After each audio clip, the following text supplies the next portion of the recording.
Welcome, listeners, to the PrepMe podcast, a podcast about this wonderful world we call medicine, and most of all, how to get you into that lab coat. You're hearing your usual pre-med guides. I'm Tora, and this is Chancey. Hello, everybody. And we are the hosts of the show. So you want to know who else is getting you into that white lab coat? Prep 101, our sponsor, which provides the best MCAT test prep service out there, personalized study guides, expert instructors, and the most practice materials you could ever want. Check them out at prep101.com/MCAT for all, and I mean all, your test prep needs. So today on the show, I think, Chancey, you're going to be bursting my bubble a little bit here, because I think Psych and Soc section of the MCAT is the easiest. I mean, I have that impression. I think a lot of us do, and we're wrong, right? I think you can be wrong, only because Psych Soc is like, it's the new kid on the block. It's some people will be like the fluffiest material, the very much, you know, the definition, you got the answer. And we get scooped on the test. That is, the test takers and the students get scooped when we're overconfident. We go in and we're like, there was only one question about Pavlov's dog experiment, and everything else was papers on things I don't know what they were talking about. They were talking about like the concept of a new format of retention and studying for tests like the MCAT. I didn't read about that. I stumbled my way through it and spent 15 minutes on a passage. Huge red flags. We don't want that. But I think that's what happens, right? People underestimate and they go and they write and they're shocked with how it really wasn't what they studied per se. It's like the one section where you study and it feels the best, but then when you go to the section, you're like, oh, they really didn't test the way I thought they were going to test. So is it somehow, would you call it in between the bio, the cars, like somewhere in between where it's like about test taking, but you also have to know the big words behind them? 100%. That's actually an eloquent way to say it. I would say it does fit perfectly sort of between bio and cars, because you feel that time crunch. There's a bit of reading to it. A lot of the experiments won't solely be graphs and numbers. There's going to be discussion, sort of clippings from papers that are going to be there, and you need to appraise and interpret. And then certainly employ your foundation of all the definitions and the terms and the baseline experiments that you learn for Psych Soc. But you have so much more to apply because it's cars, like in the sense that, you know, there's lots of experiments that are popping up there that you would not have had to study or think about interpreting in your prep work. Because, okay, so with bio, I find some of the hardest questions are interpreting the scientific method, right? Mm-hmm. So it's like, okay, well, which of the following is, which control were the researchers missing? And that's always a difficult one. Psych Soc is just that, a lot more scientific method questions. Are they just as hard as the ones that I find in bio? I think easily just as hard, if not more convoluted, because they're going to dive into the scientific method. They're going to dive into the definition of a control, of a confounder. Like, they're going to test the research method and hypotheses just as much as the bio section, but they're going to stay within their lane of Psych Soc in terms of the topics, right? Because Psych Soc, like bio, just like you can say, okay, I need to know cardio, I need to know glycolysis, I need to know my nephro. You have Psych Soc isn't just Psych Soc, right? You're going to have topics that I'm just trying to think about the test itself. You're going to have, you're going to learn about dreams. You're going to learn about development. You're going to learn about stress and emotional regulation, memory, learning. These are huge. Motivation. Those are huge topics. They're huge, right? And there's so many studies within those of what, you know, you're going to learn from your baseline, and you're studying from like exam crackers, which we hope you use because they're the best books, or any book that you use. You're going to learn those baseline experiments, but they're huge topics. You're never going to be able to know all of them, but you need to be able to appreciate the basics so that hopefully you've mapped out an approach to handle these kind of big, honking, intimidating passages. So I was a sub once for one of the Psych Soc instructor got sick. So they're like, Tora, can you teach the first lecture of Psych Soc? And I was like, I looked through the material. I'm like, I can. It was mostly psych. I do have some courses under my belt in psych. And I'm like, I did. And I taught it. And it was at least the first lecture. And I haven't done the rest of the course. So I'm not necessarily one to speak expertly about it. A lot of definitions. Mm-hmm. Lots of definitions. But the concepts weren't as hard. No, not when you're studying anyway. Not like the nephron, you know? No, for sure. I'll give you that. Like, I hate you guys. Well, you know this. I hate the kidney. I mean, I'm learning to love it, but I hate the kidney, man. That stupid nephron. But yeah, that's hard. Like, it's genuinely hard in any way you look at it. But some of the psych subjects, I was like, it's complicated, but I know I can understand if I put the time in. That's it. Is if you put the time in and you can read it all, there's very few moments in psych social when you're like, oh gosh, I don't get that. I'm gonna have to read that 10 more times to get it. No, like you're gonna, if you read it at like an active kind of reading pace, and write down your notes, you're gonna get it. Like I'm thinking of like memory. Like I'm even just pulling up my notes now when I was teaching psych social. Like memory, like it's tough to teach psych and social because it's so much of here's this term, know this definition. So I spend most of my time giving you examples of these models, like examples of what is, like in learning, what is observational learning versus classical conditioning, and what's a real world example of that? Because the MCAT's going to appreciate, or expect you, I should say, to read a passage, and if they ask you, what type of learning is going on here, you need to be able to identify it without using the very characteristic experiment of dog bell food, which is what we always use when we think about classical conditioning, right? I want to give you more examples and sort of broaden your catalog so that you recognize when, oh, this experiment indeed is classical conditioning, or you know what, this isn't classical conditioning, this is more operant conditioning. You need to be able to pull those out. You might have understood them crystal clear in the MCAT prep course or in your own studying. But then when I throw this really convoluted scenario, it may not be as clear to say, oh, is that operant or is that classical? Or did it start as classical, but then evolve to operant, right? There's going to be so many answer combinations, and that's what makes it a pain in the butt. Is it underestimated? I would say by most people, unless you're the psych social major, I think you respect your field and respect that you're like, no, this needs time and I still need to practice. But it's me as like the bio major who thinks I've done, a psych course, I've done an anthro course and a social course. I should be pretty well inept to do this.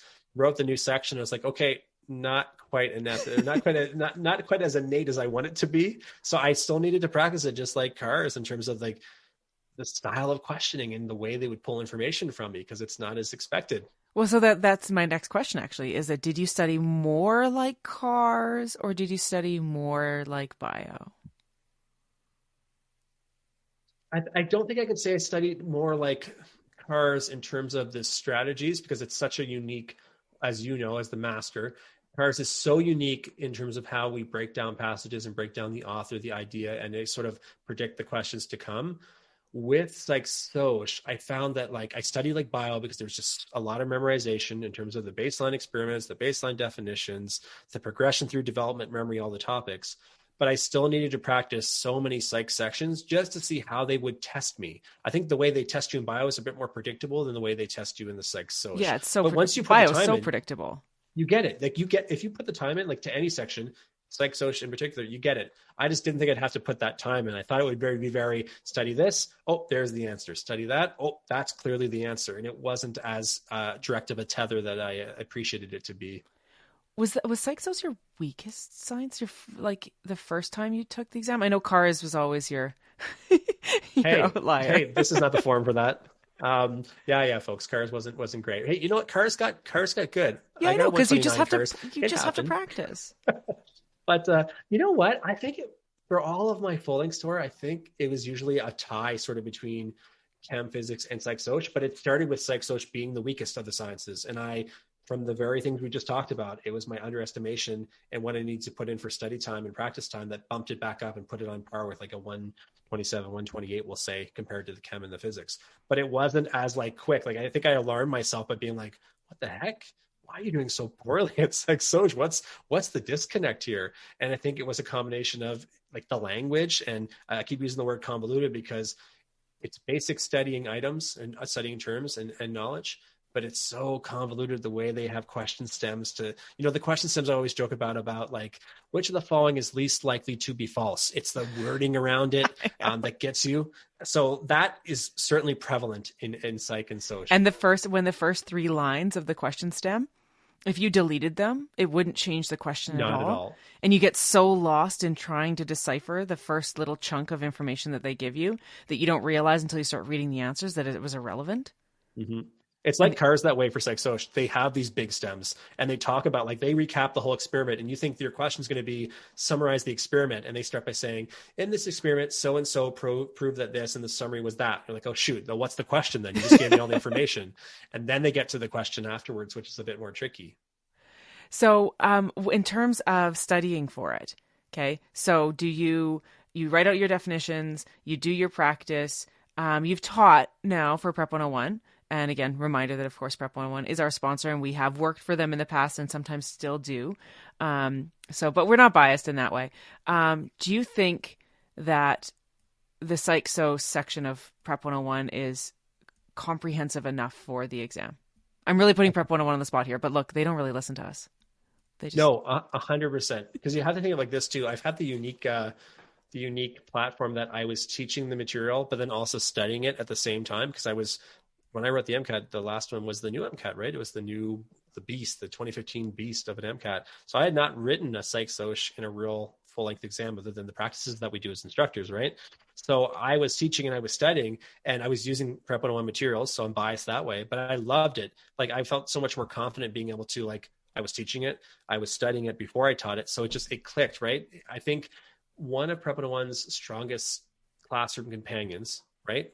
One of the, like what we use was actually Psych-Soc, because yes, it's a lot of definitions, but there's so much space in the margins to give examples. And that's how Psych-Soc worked. It was teaching examples and learning more examples in my own studying, right? Because you do not want to be sort of in the corner of a room stuck with your one example so that you can't recognize patterns in psychological methods or study design and all that, that's Psych-Soc, right? Appreciate the design. So much application. Understand the results and figure out the conclusion or where the next directions are going to be. Like you are the scientist in Psych-Soc. Stats. How much statistics is on that exam?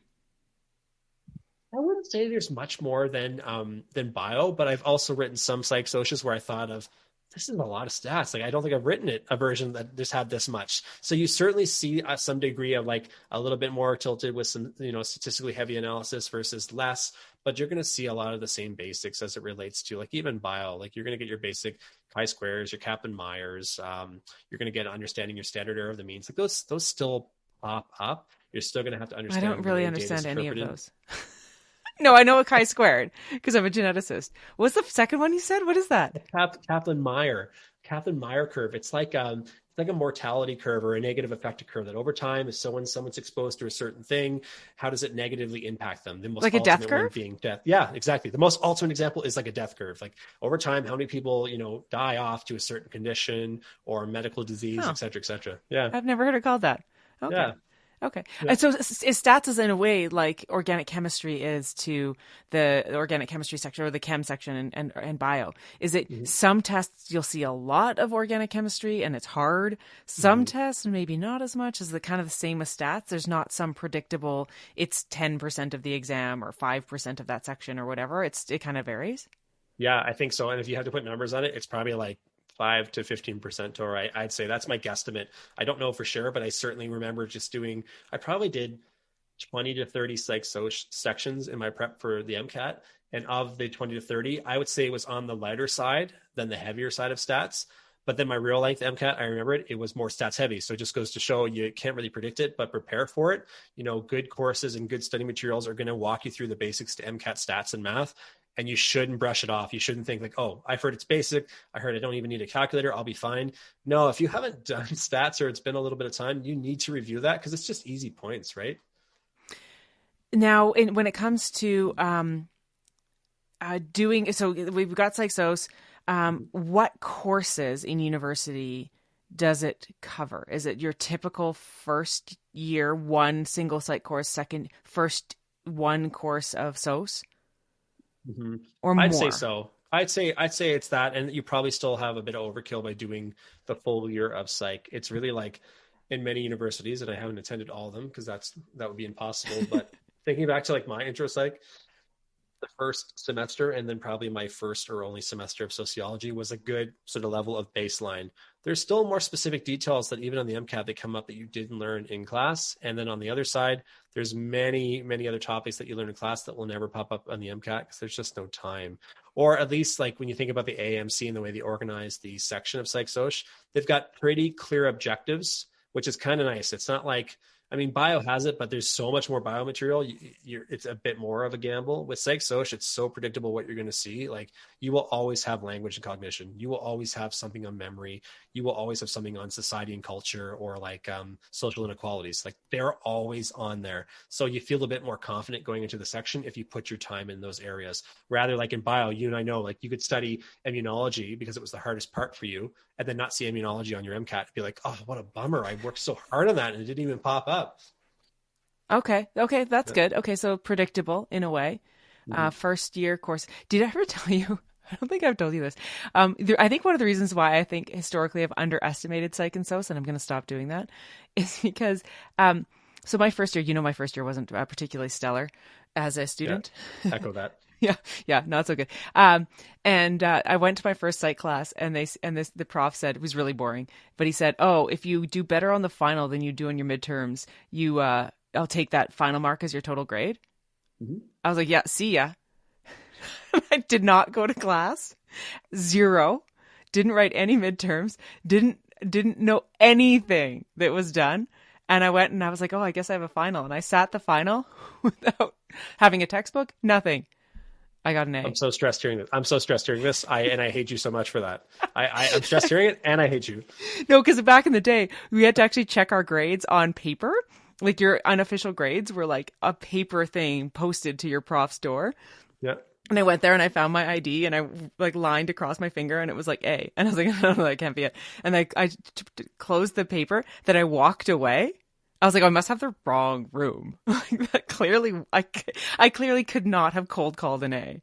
And then I went back and I like walked back and then like checked it again. I'm like, there's my ID. No, I checked my ID number. I was like, maybe I got my ID wrong. No. I got an A.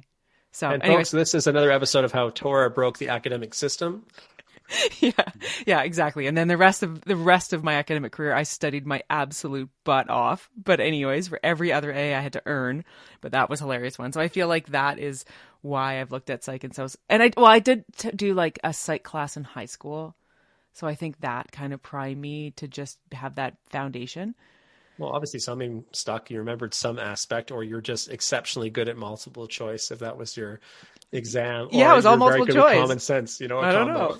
I don't know. Yeah. But So anyways, you know what a good point about the psych soc, though, I have to say, is I think as being like an instructor and being someone who's doing grad school and then running the lab, and then I'm sure you can relate from like being a professor and teaching this type of content.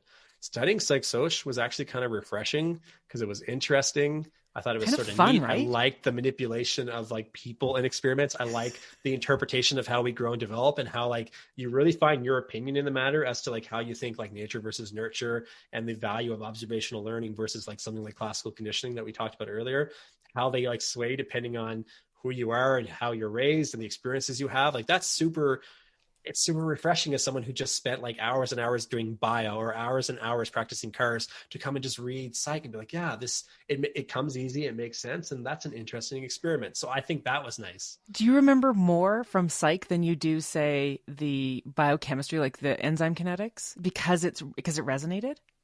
At the time, 100%. Like going into the exam, 100%. Or even just like chem organic. It stuck because I found kind of like cars, right? Like you said it many times, and in the last time we talked about cars, is like you have to approach every section or every passage like you're excited by it, like it's the best thing and the most thrilling topic in the world. And I found that I was doing that more naturally with psych. I was just like interested by it, so it stuck, right? So find interest. I mean that's true for all passages, but maybe psych soc it's easier to do. Yeah, 100%. Okay. And the thing is, you're still going to see things that are predictable and studies you've heard about forever, like the classical Pavlov's dog, or talking about Paget's theorem. Like you're gonna see all this basic stuff that you've been learning about probably since high school, but there'll be some more in-depth topics that maybe you haven't spent so much time talking about, especially as it relates to like social demographics, inequalities, and culture, like the anthropology. That's something that will be new to a lot of folks if you haven't done those courses. But it's interesting material, right? So if you find interest, you can put the time into reading it. You'll be fine. Like you'll be fine on the MCAT. There will be freebies that are identify this term, match the definition. And if you've got those basics, even the research studies will come naturally. You just need to be exposed to the way you're going to be tested. That's all. You know what, you got me thinking. I really think, okay, so with Prep 101, the MCAT course, right? They offer online. I feel like I'm just going to log in to one of the classes. It sounds like it's going to be fun. It probably will be fun. I don't know. I feel like I'm motivated to learn about You're it. gonna get This is into the good. psych soc now. Get into psychos, Not branch that you out need of it. it. What are you trying to make that A and A plus? Is that why you're doing this? Yeah. Well, if I cold call an A, then I better be able to study for 5 minutes and get an A plus. Right? That's logical. No, that makes Makes sense. sense. For every 5 minutes, you go up a grade point. All right. For Well, sure. with that, we will wrap and say PsychSoc is really well done by Prep 101, which is our sponsor. And they teach the comprehensive MCAT course, which covers everything that you need to know for your upcoming MCAT. And courses are starting right away. So always, all around the calendar. So take a look at prep101/MCAT. And maybe we'll see you over the course of the year joining us. And Chancey, I'm not sure, are you planning teaching any more psych stuff? To be determined. To Hard be to fit, determined. hey? Don't get me wrong. I do like throwing on the blazer with the tweed patches and thinking a different way from the bio lab coat setup. So there's a possibility, but it's not committed yet. All right, cool. Well, you might see Yeah, Chancey. Who knows? Maybe I'll branch out. No, I you can see shouldn't. Tora. Yeah, No. you got an A. Come on. I know, but I don't feel like, where Prep 101 prides itself on having expert instructors, and like I'm a cell biologist and a writer, like cars and bio, that's where I belong. I don't know if I feel like I should, I don't think you should pay the money to have me teach you psych and so. I don't know. Well, whoever teaches you, it will be well if you do this. And if you go it alone, just take the time to read the interesting studies and experiments and then rock a few practices and you'll be fine. Once again, thank you for joining us on the PrepMe podcast. Follow us on anywhere you get your podcast, subscribe and download and share with your friends. We'd love to hear from you again. Thanks, everybody.